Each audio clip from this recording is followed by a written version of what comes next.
My self doctor JD Ansari and I am a laparoendoscopic surgeon. आज मैं आपको बताऊंगा कि सिस्टोस्कोपी कैसे करते हैं और किन कंडीशनों को रूल आउट करने के लिए करते हैं। इससे पहले मैं आपको बता चुका हूँ रिजिड सिस्टोस्कोप के बारे में।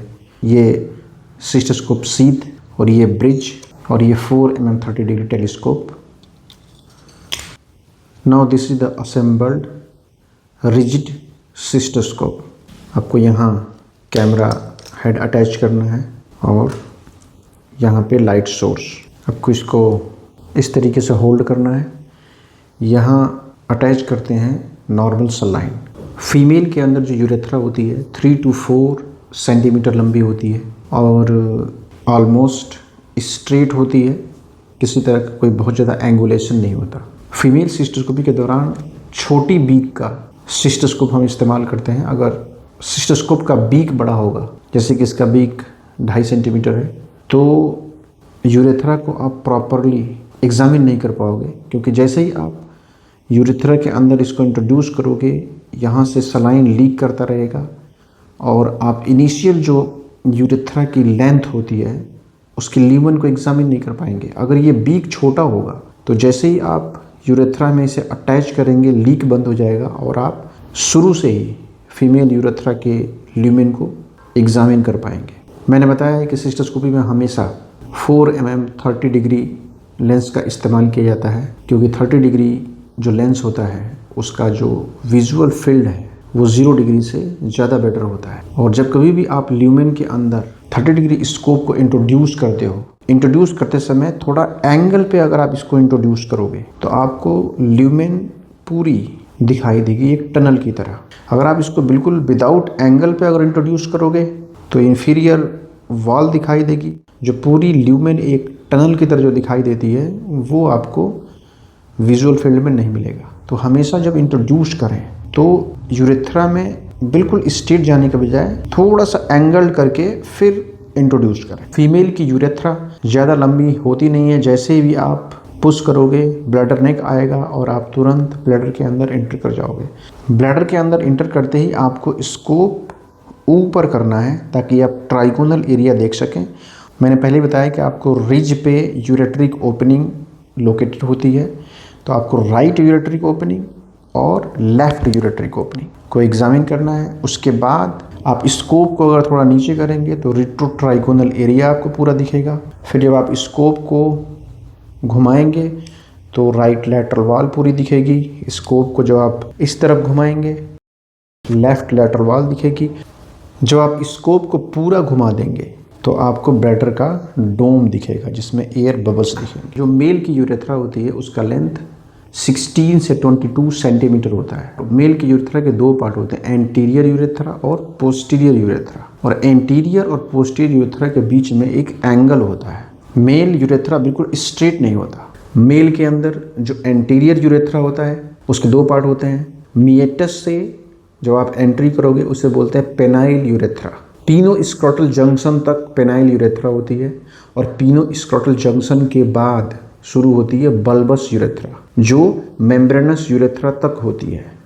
और जो यूरेथ्रा का सबसे जो ब्रॉडर पार्ट होता है वो बल्बस यूरेथ्रा होता है। मेम्ब्रेनस जो यूरेथ्रा होती है उसे बोलते हैं एक्सटर्नल यूरेथ्रल स्फिंक्टर। और मेम्ब्रेनस यूरेथ्रा से पीछे होती है प्रोस्टैटिक यूरेथ्रा।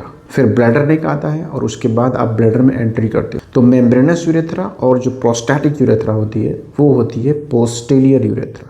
तो जो पोस्टीरियर यूरेथ्रा होती है और जो एंटीरियर यूरेथ्रा होती है उस दोनों के बीच में पहले बता चुका हूँ कि एक एंगल होता है, स्ट्रेट नहीं होता है। जो प्रोस्टैटिक यूरेथ्रा होती है उसके अंदर वेरोमोंटेनम होता है और प्रोस्टेट के लोब्स होते हैं। ब्लैडर नेक से जब आप ब्लैडर में एंट्री करते हो तो ट्राइगोन मिलता है। एक रिज पे राइट और लेफ्ट यूरेट्रिक ओपनिंग होती है। ट्राइगोन के पीछे रिट्रोट्राइगोनल एरिया होता है और राइट लैटरल वॉल होती है, लेफ्ट लैटरल वॉल होती है और डोम होता है। और डोम में हमेशा एयर बबल्स पाए जाते हैं।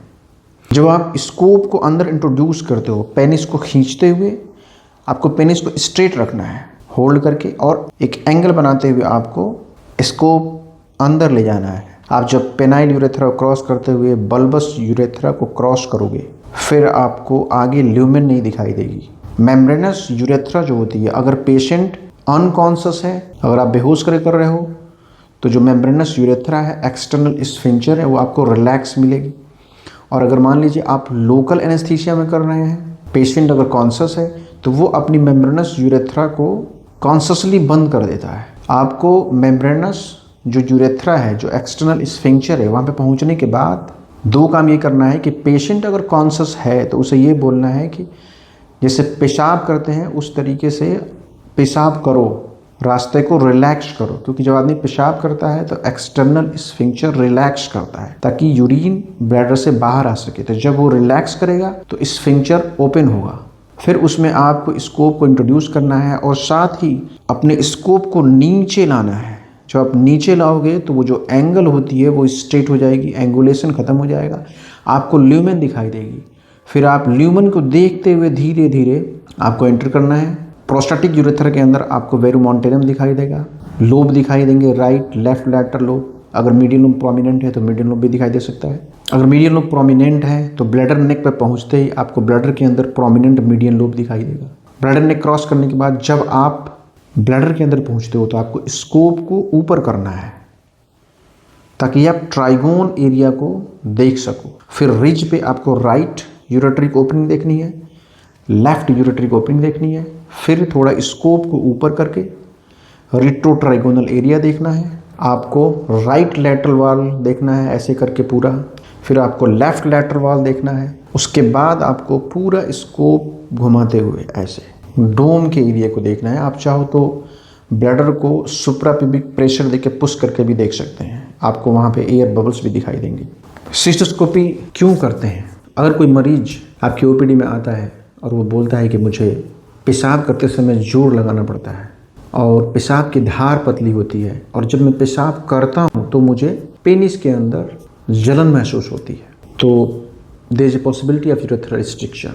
आप सिस्टोस्कोपी के दौरान यूरेथ्रल स्ट्रिक्चर की डायग्नोसिस कर सकते हैं। अगर कोई पेशेंट आपकी ओपीडी में आता है और बोलता है कि मेरा पेशाब अचानक रुक गया और जोर लगाने के बाद भी पेशाब की धार बहुत पतली हो रही है, बूंद बूंद पेशाब हो रही है, तो ये पॉसिबिलिटी है कि उसके यूरेथ्रा के अंदर कोई स्टोन आके फंस गया हो।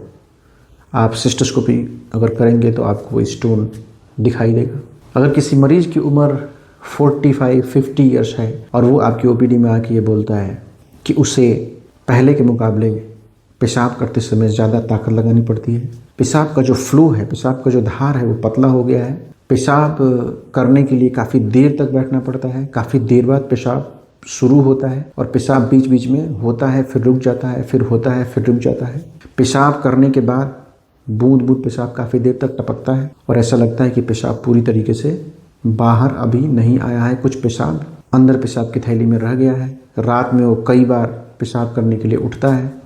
इसका मतलब he is suffering from prostatic enlargement. अगर आप सिस्टोस्कोपी करेंगे तो आप इनलार्ज्ड प्रोस्टेट को देख सकते हैं। एक्टोपिक यूरेटर की जो ओपनिंग होती है प्रोस्टेटिक यूरेथ्रा के अंदर, अगर वो है तो सिस्टोस्कोपी के दौरान आप वो भी देख सकते हैं। अगर किसी मरीज को बार बार पेशाब लग रहा है, सुप्राप्यूबिक पेन है, काफ़ी लंबे समय से ट्रीटमेंट कर रहा है और ठीक नहीं हो रहा है, इसका मतलब he is suffering from chronic cystitis. Cystoscopy के दौरान अगर आपको इन्फ्लेम्ड और इडिमेटस ब्लैडर वॉल मिलती है तो इसका मतलब है कि he is suffering from chronic cystitis. कोई पेशेंट अगर ये बोलता है कि उसे सुप्राप्यूबिक पेन होता है और पेशाब करते समय अचानक पेशाब रुक जाता है, इसका मतलब he is suffering from bladder stone. अगर उसकी पेशाब की थैली में स्टोन मौजूद है तो सिस्टोस्कोपी से उसका पता लगा सकते हैं। कोई मरीज अगर ये बोलता है कि उसे पेशाब में खून आता है मगर दर्द नहीं होता है, ही और she is suffering from painless haematuria, इसका मतलब कि उसके पेशाब की थैली में कोई गांठ हो सकती है। सिस्टोस्कोपी के जरिए आप उस गांठ का पता लगा सकते हैं। कोई फीमेल पेशेंट हो, अगर उसका हिस्टेक्टमी हुआ हो और हिस्टेक्टमी के बाद उसके वेजाइना से यूरिन आ रहा हो, इसका मतलब she is suffering from vesico vaginal fistula. आप सिस्टोस्कोपी करके वेजाइको वेजाइनल फिस्चुला की डायग्नोसिस कंफर्म कर सकते हैं। Our centre is fully dedicated for laparoendoscopic procedures and training. If you are interested, you can contact us. Thank you for watching.